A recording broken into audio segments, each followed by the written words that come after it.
This is Firebase. Thanks for joining us this evening. I'm your host, Gary French. Since you've tuned in this evening, let me express to you how grateful I am that you've tuned in. We've got so many people in the greater Louisville, Kentucky area that's watching our program, and we hear from you on a regular basis. And you get to watch us on the main station there in Louisville, WBNA Channel 21. And with that in mind, let me encourage you. We want to hear from you. We want you, if you're watching us on social media, we want you to click like and to share that with other people. That's important. And if you're watching us on Channel 21, we want you to know that Channel 21 is a great station here for the Kentucky area. And we want you to write in to them and support them financially. For us, we need your financial support as well. That's why this program is sponsored by Firebase Coffee. There on the screen, you can see the website, firebasecoffee.com, and you see the different coffee that is available. We would encourage you to, if you're a connoisseur of coffee, you want to try some really good coffee, then you need to try Firebase Coffee. And know that it has Firebase, like this TV show, but it all is rooted in the U.S. Army artillery. We need to let you know that not only are we serving good coffee, but we fire for effect on taste, and we support Christian causes and veteran causes as well. Well, we know that you'll support us. Thanks so much. Well, friends, we've survived the latest election. This midterm election has been on everybody's mind for, the last 2 years. And people have been encouraging you to vote one way or the other way. One political party said our democracy is at stake. And what's really at stake is our personal individual freedoms. Well, I wish that we could say that, at least we can take a breather. But now you know we are off and running on the presidential election. That's already started. Many people will think that right now everything is lost, everything is hopeless because we did not have this huge red wave here in the United States. But let me remind you, friends, that for those of us that are Christians, it's important to know that our hope is not predicated upon which party is in office or who the Speaker of the House is or even who the President is. I now know that aggravates a lot of people, but our hope is not by which party controls the land. And granted, the left always, and I mean this, always, the left always wants to attack your liberty, your vote, and your pocketbook. And they do that by silencing voices like mine. There is no doubt. I mean, you can listen to any news media, and this has been reported on all news media, the major news medias, the cable news media, and it's in print. So I'm not saying anything that's not already out there. Under the Biden administration, let me get this correct, we've seen taxes increase, we've seen gasoline increase, food costs have increased, and our nation right now is more divided than ever before. I thought this was going to be the great unifier. I thought we were going to get along together and sing Kumbaya. So let's just, at this moment, let's just agree. Let's move on from blaming Donald Trump for all the ills that's affected our land. And let's even admit that Joe Biden, regardless of who's controlling him or how much his brain is fogged up, let's admit that he's not to blame either. And you might ask, who's to blame then? Well, since we're asking the question, let's just be real honest. Let's admit that what's really wrong with our nation, it's us. That's right. You and I are to blame. It's easy for us to blame someone else for all the problems that's facing our nation right now. But then that removes us from any sense of responsibility. It makes us scot-free over everything. How tragic that we think that we can place the blame on other people. How dysfunctional can we be? Several years ago, my precious wife and I owned a coffee shop. And that's how we got started into the coffee business. And the coffee shop was very successful in the little community where we were. But after a few years, we decided to sell and was ready to transition to something different in our life. And here we are on television. That's the transition. I thought I was going to retire, but I'm more active now than I've ever been in my life. Anyway, at the coffee shop, we'd have folks that would come in, and I always liked to, I didn't want to listen in to them because I was busy running a business. And there's always people that come and they like to sit around and suck down coffee and gossip about everything. And usually there was a table that I would call the old men's gossip table. They bellyached about everything. And you know what, friends? They always talked about politics. And of course, if you listen to them, they would always talk as if they were right and they had the solution to everything that was going on. Yeah, right.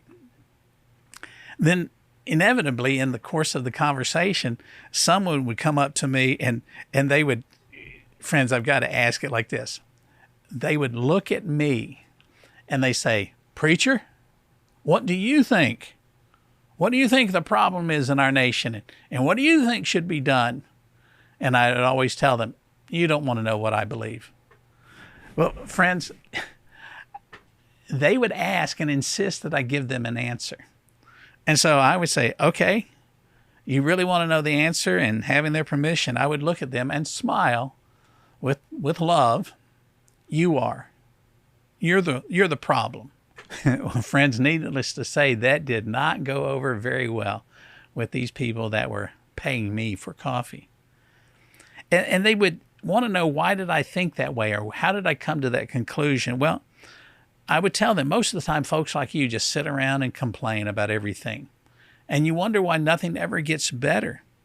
And yet, you tend to still vote the same way you have always voted. And you'll always put the same people back into office. And it's like, I don't know why things change, and you keep doing the same mistakes over and over again. You see, when we have in office what I call, and this is my opinion, the same set of sad sack politicians that have been there forever, there's a reason for term limits. I'm sort of tired of the 80 and 85-year-old people in office that they're there and they've gotten rich on our money and the lobbyists. Well, we also say, well, we're not voting the right way, and then we tell the church not to be involved in politics. And these men at the coffee shop would want to say, well, what can we do different? And I'd tell them, you've got to be involved in politics. You've got to be involved, if you say you're a Christian, in your faith. In the 2022 midterm elections, while folks were expecting a red wave, a lot of people simply seemed to stay at home. That's right. They were expecting this big red wave of change, and they just stayed at home and they didn't vote. And sadly, a lot of people still in the church today think that the church has no place in politics. They still seem to believe that they can't get involved in politics, and they're quick to talk about the tax-exempt status, and they're quick to misquote and misrepresent Thomas Jefferson about the separation of church and state, and say that the church has no place involved to remotely say anything about politics. Well, if that's true, why did the Reverend Pastor Creflo Dollar in Georgia invite and introduce into his church during a church worship service Stacey Abrams, who unsuccessfully ran for governor? And he introduced her this way. Let me just get used to it and introduce Governor Abrams. Where's the left? Where's the outcry from the people that are just screaming separation of church and state, and that we should not have anything remotely involved with politics in the church today? I hope that you get my drift. I hope that you understand what I'm saying. I fully believe that Christians should be and must be involved in politics today. And I believe that the church should let her voice be heard very loudly. So friends, the issue for us today is not with Trump or Biden. They're the ones most visible, and they're easy to attack. And if you're honest with yourself, you want to attack somebody. You want to blame someone for what's going on or for what's not going on. But folks, if you did not vote, or you simply voted along party lines and you thought, well, that's good enough, you need to rethink how you vote and why. There are some people right now that are saying that they're not going to vote for Trump in the future. And you've got a lot of people that are saying, I'm just not going to vote at all. Shame on you for having that attitude. I'm tired of conservative people, should I say the Republican Party, not being in unity and harmony when it comes to being a party in the way that the Democrats are. Because, my friends, if we continue to elect liberals into office, and mind you that today's liberals are not like FDR or JFK, then it will be very quickly that we'll not be voting at all, because we'll not have a republic or a democracy. And make no doubt, certain forces really do want to remove your voice and your vote. Well, tonight, with that introduction, I want us to spend the rest of the evening talking about some recent issues that I've come across through my own personal study and through my research for this program. I think you will be stunned, and you will say this much: elections do have consequences. Stay tuned. Welcome back. I am thrilled that you decided to spend about 30 minutes with us this evening here on Firebase. Well, if you heard my opening comments, then you will understand, as I concluded before the break, that elections do have consequences. And I hope that you understand that what I'm sharing with you this evening is not out of a heart of anger or confusion or just being sad. I personally believe that our nation has a great future for her. And that great future is not hinged upon whether or not we thought an election was stolen, or whether or not we like or dislike a candidate, but it's whether or not you, as the voting public, that you vote according to what our nation has always been about, Judeo-Christian values. We call that in Christianity a biblical worldview. And here's what I mean: that this little book that I read from every day, it influences who I am, how I live my life. And let me tell you that the Bible nowhere says that I am to be tolerant. I know that's shocking to some of you. I'm not to tolerate sin. I'm not to go along with sin. I'm to oppose sin. And friends, what the Bible says that I should do and live and how I should conduct myself, that's what I'm for. But what the Bible says that I should be against, that's where I take my stand. I'm against those things. With that in mind, let me share a few things that have been on my plate here recently that I've been keeping up in politics. Earlier this year, the House of Representatives on the federal level voted for what's called the Respect for Marriage Act. And if you look at one of our previous programs from earlier this year, you will see where I discussed with Richard Harris, the executive director of Truth and Liberty out of Colorado, that we discussed that. We talked about that. But what's amazing to me is that this Respect for Marriage Act sounds so sweet, sounds so nice, but it isn't. It is anything but sweet and nice, and I think it's not only anti-American, it is anti-Christian, and it is anti-marriage, traditional marriage. Let me just read for you. There's 12 Republican senators who voted for the Respect for Marriage Act, and we should call it the Disrespect for Marriage Act, and it's trying to replace the Defense of Marriage Act. Let me give you some names of some Republican senators who have voted for this Respect for Marriage, or as I call it, the Disrespect for Marriage. Roy Blunt from Missouri, Richard Burr from North Carolina, Shelley Capito from West Virginia, Susan Collins from Maine. Of course, she's a rhino anyway. Joni Ernst from Iowa, Cynthia Loomis, Wyoming, Lisa Murkowski from Alaska. She's another rhino. Rob Portman from Ohio, Mitt Romney, Utah. Do I need to say anything other than Romney? Dan Sullivan from Alaska, Tom Tillis from North Carolina, and Todd Young from Indiana. Todd Young.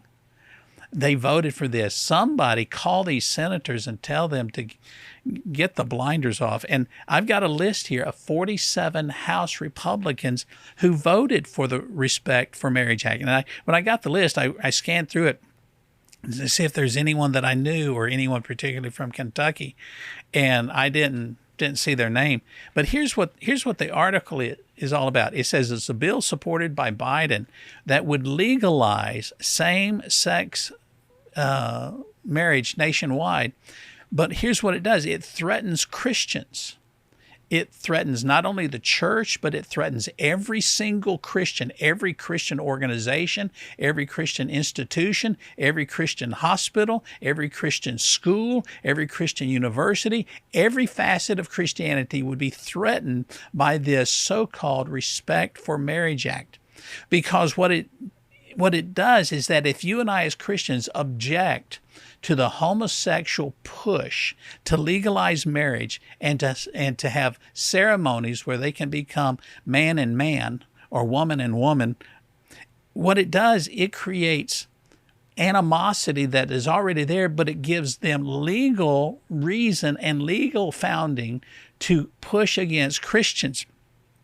This Respect for Marriage Act would totally undermine everything that you and I believe in the Bible, and it would probably force a lot of churches to close or face some kind of legal action, which, after all, isn't that what they want to do anyway? And with that in mind, contact your senators today and tell them that you oppose this Respect for Marriage Act. A Wisconsin teacher sues the school district because they were fired for speaking out against gender identity.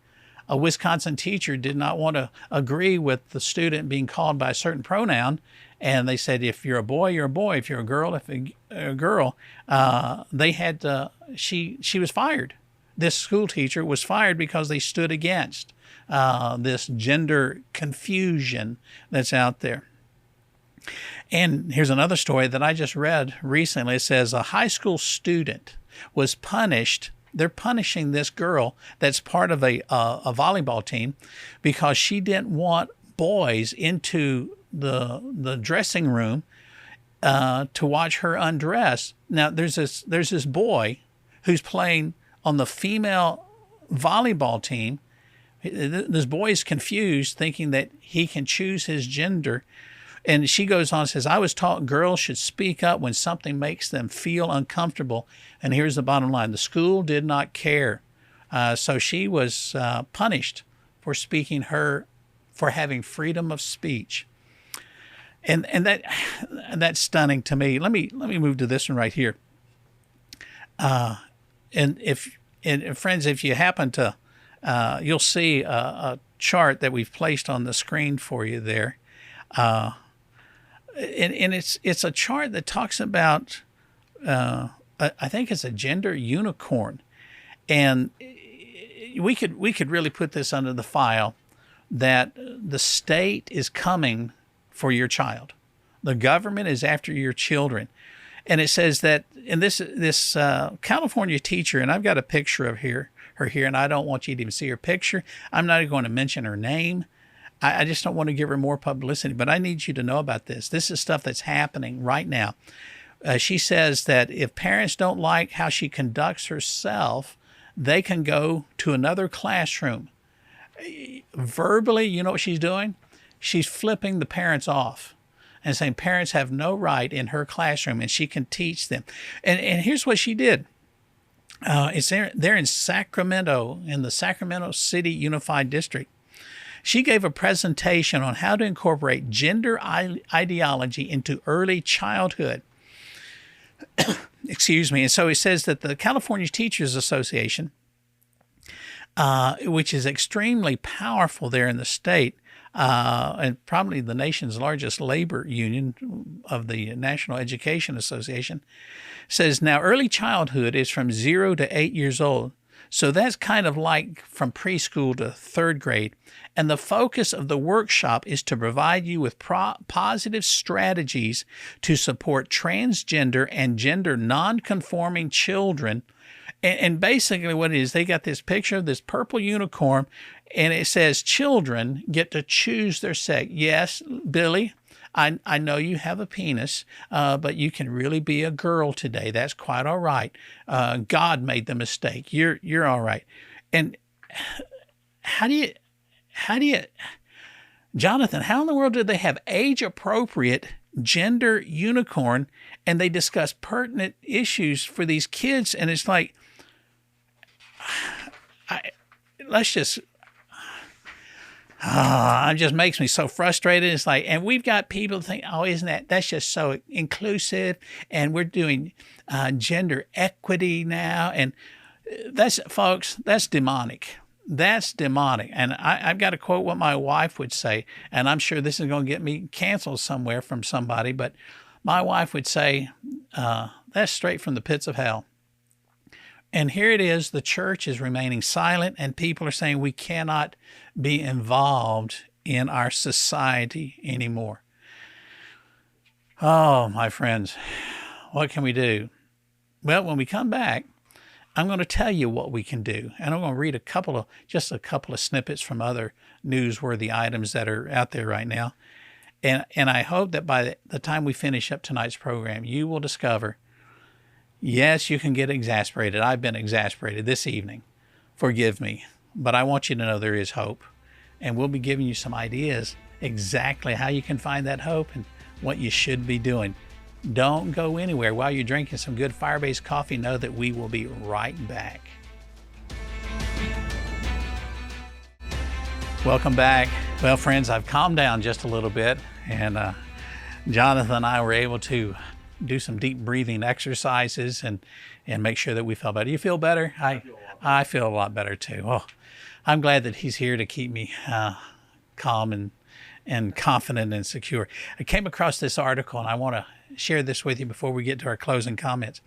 And it's dealing with faith and patriotism.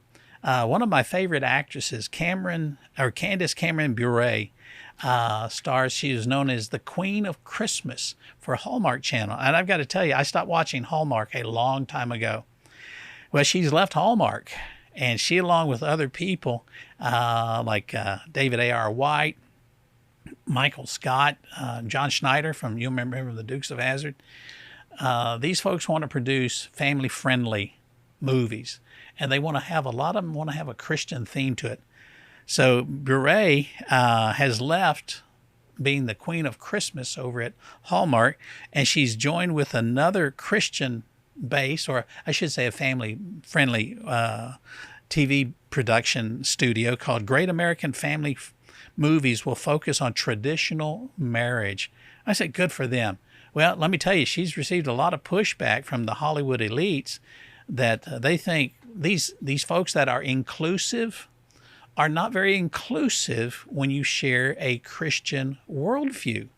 Look at the number of people that have been canceled on social media because they espouse a Christian biblical worldview. And these inclusive people call us the haters. You know, you don't have to be a theologian to see where the real hate happens to be. Read this. The Church of England is what it says there. They are dying because they're trying to stay relevant to society and culture instead of remaining biblically accurate. Let me share a couple of things with you. I promise I'll give you some hope this evening and conclude some things here in the last couple of minutes. One of my favorite scriptures out of the Old Testament, 1 Kings chapter 18, verse 21, the prophet Elijah came unto all the people, and he says, how long will you stand between two opinions? If the Lord be God, follow him.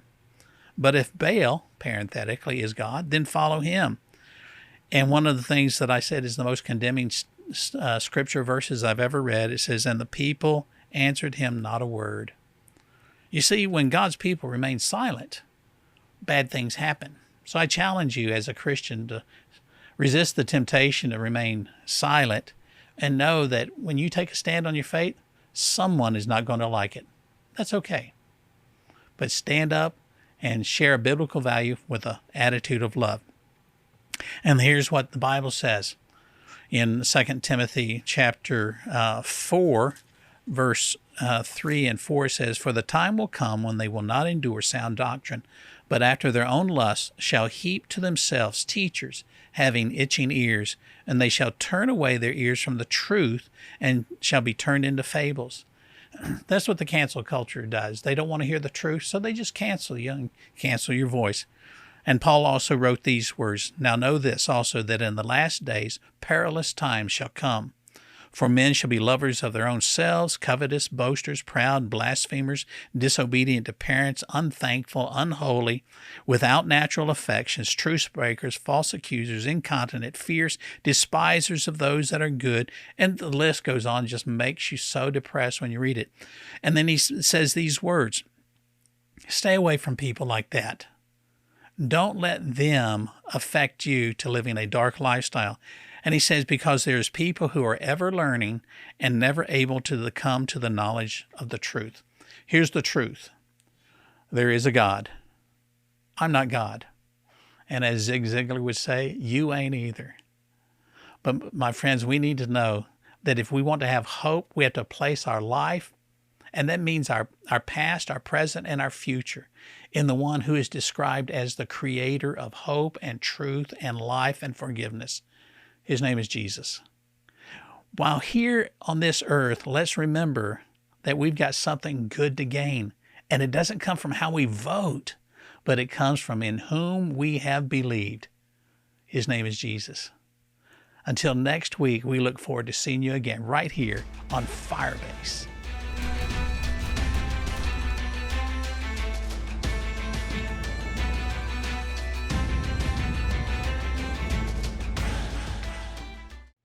Thanks for watching this most recent episode. Click below the like button. Provide any comments that you like. Also, we will get back to you as soon as we can after you write to us at P.O. Box 39, Perry Park, Kentucky, 40363. Also, let us know if you like really good coffee, and we'll send that out to you as soon as we possibly can. What's the name of the coffee? Firebase.